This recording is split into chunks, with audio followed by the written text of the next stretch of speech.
Seorang anak laki-laki ditemukan dalam kondisi mengenaskan dan sudah tidak bernyawa. Bahkan tubuhnya sudah berubah jadi kerangka. Semua berawal ketika sang anak dilaporkan menghilang selama 8 bulan lamanya. Dari hasil penyelidikan, ternyata dia dihilangkan nyawanya oleh seseorang yang punya hubungan dengan sang ibu dan juga anak tersebut. Di video kali ini saya akan membahas kasus tersebut dari sisi forensiknya.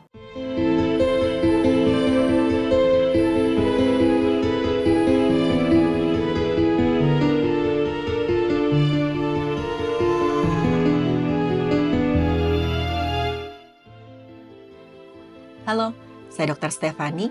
Saya seorang dokter spesialis forensik dan mediko-legal, dan saya belajar dari yang mati.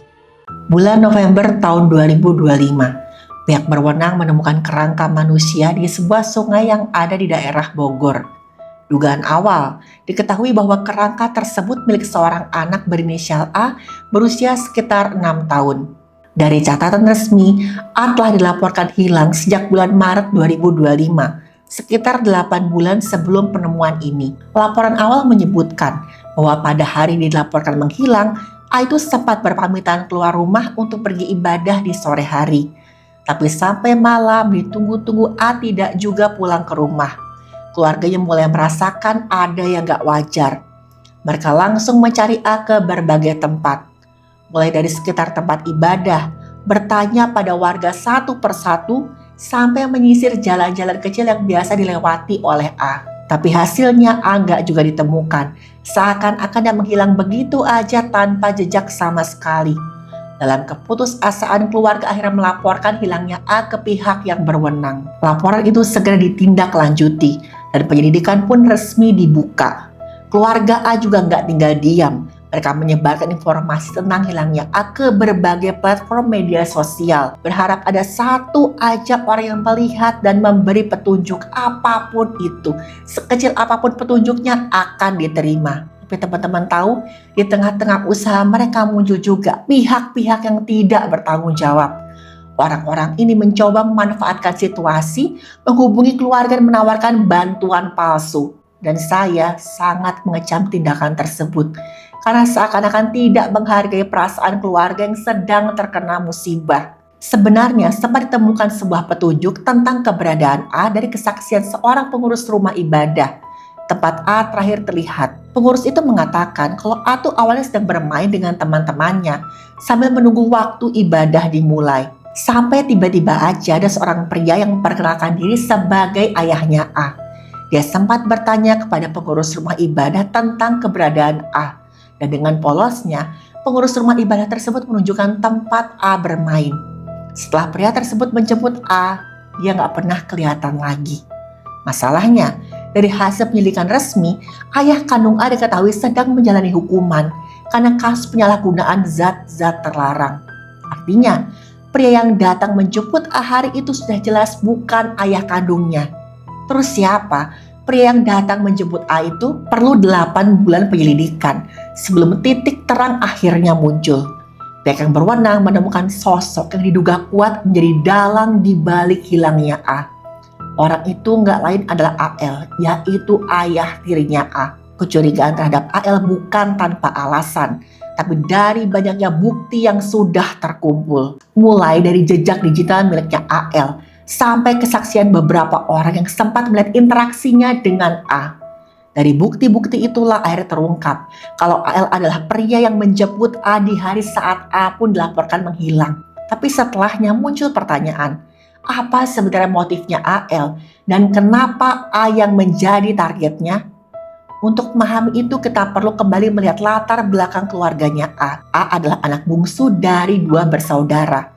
Sejak kecil dia dan kakaknya nggak tinggal bersama orang tua kandung mereka. Tapi keduanya dibesarkan oleh kakek dan juga neneknya. Bukan tanpa sebab ya teman-teman. Kedua orang tuanya A ini sudah lama bercerai. Ibunya terpaksa bekerja di Malaysia demi menghidupi kedua anaknya. Sementara seperti yang saya bilang tadi, ayah kandung A harus menjalani hukuman karena kasus penyalahgunaan zat-zat terlarang. Ketika A berusia 4 tahun, sang ibu menikah lagi. Calonnya seorang pria bernama AL yang kini menjadi tersangka utama dalam hilangnya A. AL pun resmi menjadi ayah tirinya A. Setelah menikah, sang ibu mencoba membawa A untuk tinggal bersama mereka. Tapi A menolak karena sudah terlalu nyaman hidup dengan kakek dan neneknya. Awalnya memang kehidupan pernikahan ibu A dan AL tampak berjalan normal. Tapi semua berubah ketika ibu A kembali berangkat ke Malaysia untuk bekerja. Sejak saat itu AL mulai menunjukkan rasa cemburu yang sangat berlebihan. Dia merasa kehilangan kendali, seakan-akan gak lagi bisa mengawasi apapun yang dilakukan oleh istrinya.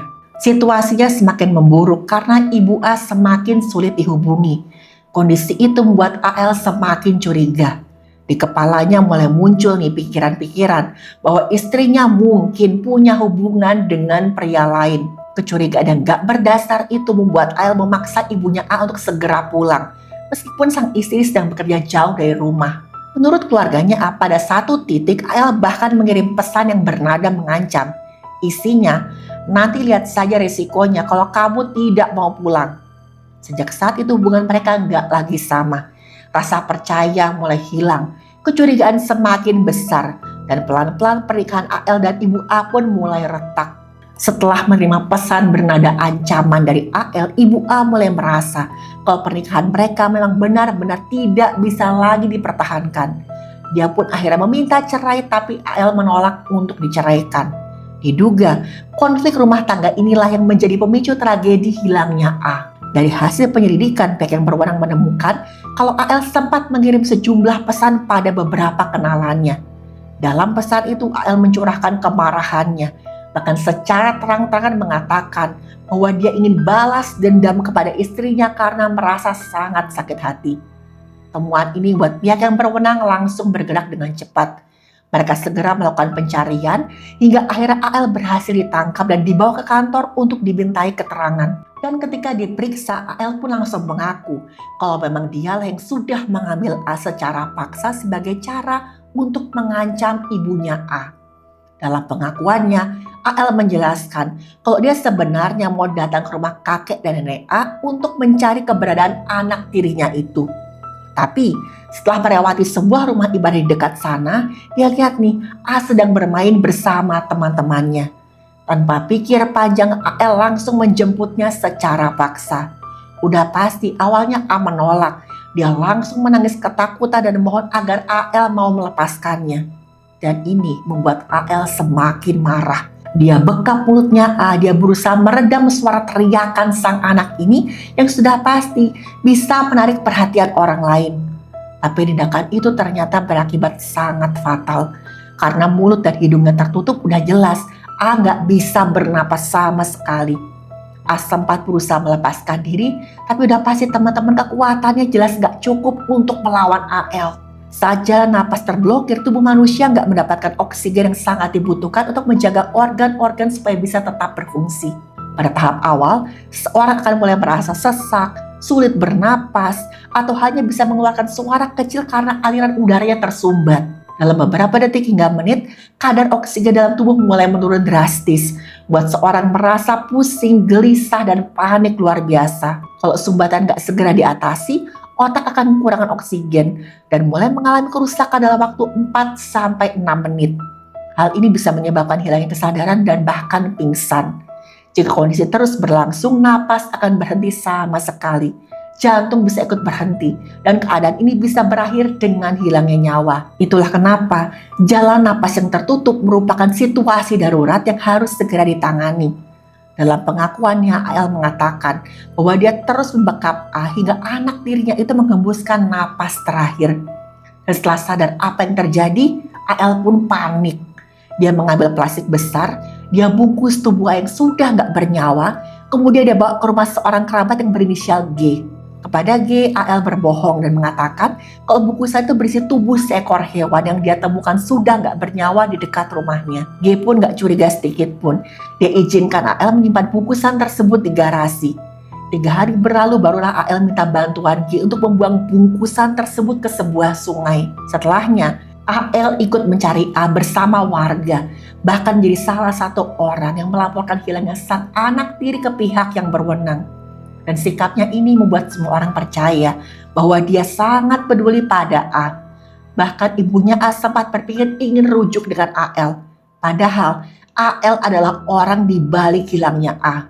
Ketika hasil penyidikan akhirnya disampaikan ke keluarga, udah pasti mereka semua kaget luar biasa.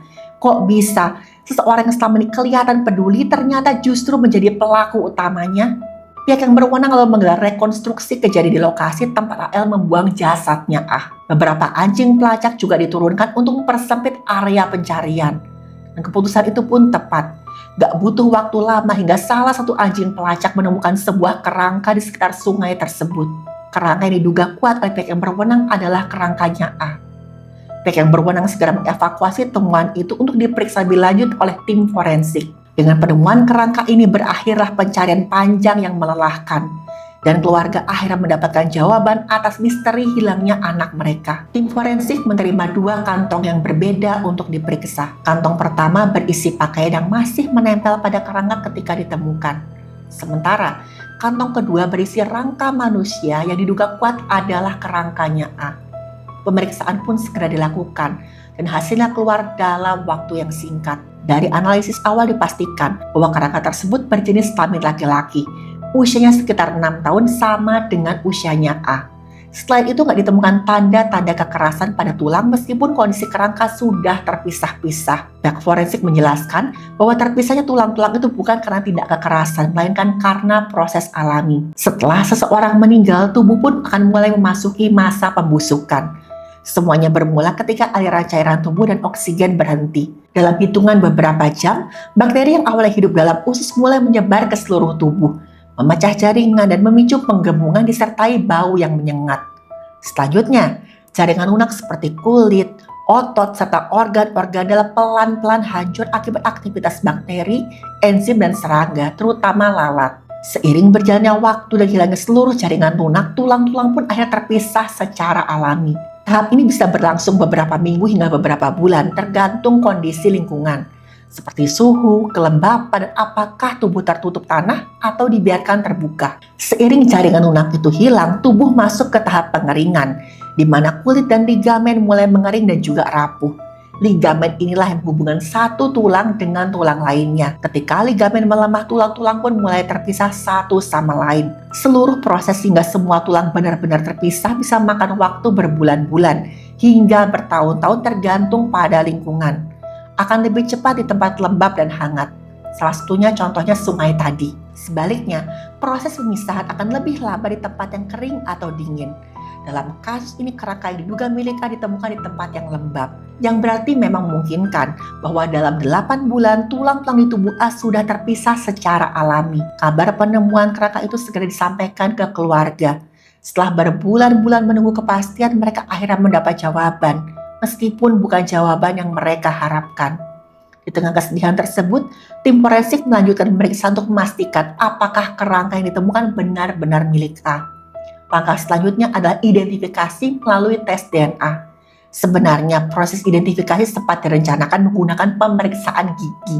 Tapi ada satu kendala besar, bagian rahang kerangka itu tidak ditemukan. Karena itu, tim forensik akhirnya mengambil sampel DNA dari salah satu tulang, lalu membandingkannya dengan DNA sang ibu. Proses ini nggak bisa dilakukan secara cepat, karena ibu A masih ada di luar negeri dan harus mengirimkan sampelnya terlebih dahulu. Tapi tiba-tiba aja, pihak yang berwenang menyampaikan sebuah pengumuman yang membuat kaget banyak orang. Pada hari yang sama ketika kerangka yang diduga milik A ditemukan, AL, sang tersangka utama dalam kasus ini, ditemukan dalam keadaan tidak bernyawa. Menurut keterangan resmi, AL ditempatkan di sebuah ruang konseling karena akan dilakukan beberapa pemeriksaan. Sebelum proses dimulai, AL tiba-tiba aja minta celana panjang dengan alasan ingin mengganti celananya yang kotor. Tugas pun memberikan celana tersebut dan AL segera masuk kamar mandi untuk berganti pakaian. Tapi setelah beberapa waktu, AL nggak juga keluar dari kamar mandi. Tugas mulai curiga nih, kayaknya ada yang nggak beres. Kekhawatiran itu terbukti benar ketika mereka membuka pintu kamar mandi, di mana AL ditemukan dalam keadaan tidak bernyawa. Leher terikat menggunakan celana panjang yang sebelumnya dipinjam. Pemeriksaan langsung dilakukan terhadap tubuhnya AL. Dari hasil awal tidak ditemukan adanya tanda-tanda kekerasan selain luka tekan melingkar di lehernya. Walau luka yang konsisten dengan kasus, temuan luka pada leher AL mengindikasikan bahwa dia mengakhiri hidupnya sendiri. Setelah insiden itu, pihak berwenang melakukan penyelidikan internal untuk memastikan gak ada kelalaian dalam prosedur pengawasan. Tapi hilangnya nyawa AL justru membuat kasus ini semakin rumit karena sumber informasi utama pihak yang berwenang hilang begitu aja. Tanpa keterangan yang lebih lengkap dari AL, penyidik hanya bisa mengandalkan bukti fisik serta jejak digital yang tersisa. Sementara itu, proses identifikasi kerangka tetap berlangsung. Ibu A akhirnya pulang dari Malaysia dan langsung diminta memberikan sampel DNA-nya. Selain itu, dia juga memberikan beberapa keterangan penting mengenai hubungan rumah tangganya dengan AL. Dari sinilah, fakta-fakta baru mulai terungkap. Ternyata, AL sering sekali bersikap kasar dan mengancam Ibu A. Bahkan, AL nggak pernah benar-benar menerima keberadaan anak-anak sang istri termasuk A. Karena sering mendapatkan perlakuan buruk, Ibu A pun berulang kali minta cerai. Tapi tadi, AL menolak untuk menceraikan ibunya A. Demi keluar dari situasi itu, akhir Ibu A memutuskan kembali bekerja di Malaysia. Sayangnya, justru setelah itu AL mengancam akan mengambil A secara paksa. Ketika menerima pesan ancaman tersebut, Ibu A mengabaikannya. Dia sempat mengira kalau AL nggak akan benar-benar berani melakukannya. Tapi kenyataannya, AL benar-benar mengambil A sampai nyawa anaknya itu nggak bisa diselamatkan. Ibu A merasa sangat terpukul. Dia bahkan mengatakan ingin berhenti bekerja dan pulang untuk mengurus anaknya yang masih tersisa. Hingga video ini dibuat, pihak berwenang masih melanjutkan penyelidikan. Saya harap keluarga diberikan kekuatan menghadapi cobaan ini hingga semuanya tuntas. Dan yang terpenting, semoga tragedi semacam ini nggak pernah terulang lagi. Saya serukan sekali lagi, stop semua bentuk kekerasan. Teman-teman, setiap anak berhak tumbuh dalam lingkungan yang aman terlepas dari kondisi apapun. Kadang-kadang masalah orang dewasa justru membuat anak jadi korban, padahal mereka hanya ingin hidup tenang dan juga dicintai. Kita mungkin gak bisa mengubah masa lalu, tapi kita bisa belajar untuk lebih peka melihat tanda-tanda bahaya di sekitar kita. Banyak tragedi yang terjadi bukan hanya karena satu tindakan, tapi karena ada orang-orang yang memilih diam ketika hal yang salah sudah jelas terjadi. Kehadiran kita untuk mengawasi, menegur, atau membantu bisa jadi pembeda antara keselamatan dan juga kehilangan. Setiap kali kita mendengar anak hilang, ingat bahwa ada keluarga yang menunggu dengan hati hancur dan harapan yang sangat rapuh. Di saat seperti itu, yang dibutuhkan bukan opini atau asumsi, tapi dukungan dan empati agar keluarga tidak merasa sendirian. Dan saya harap semoga dari kisah ini kita semua bisa belajar kalau melindungi anak bukan hanya tugas keluarga, tapi tanggung jawab kita semua sebagai manusia.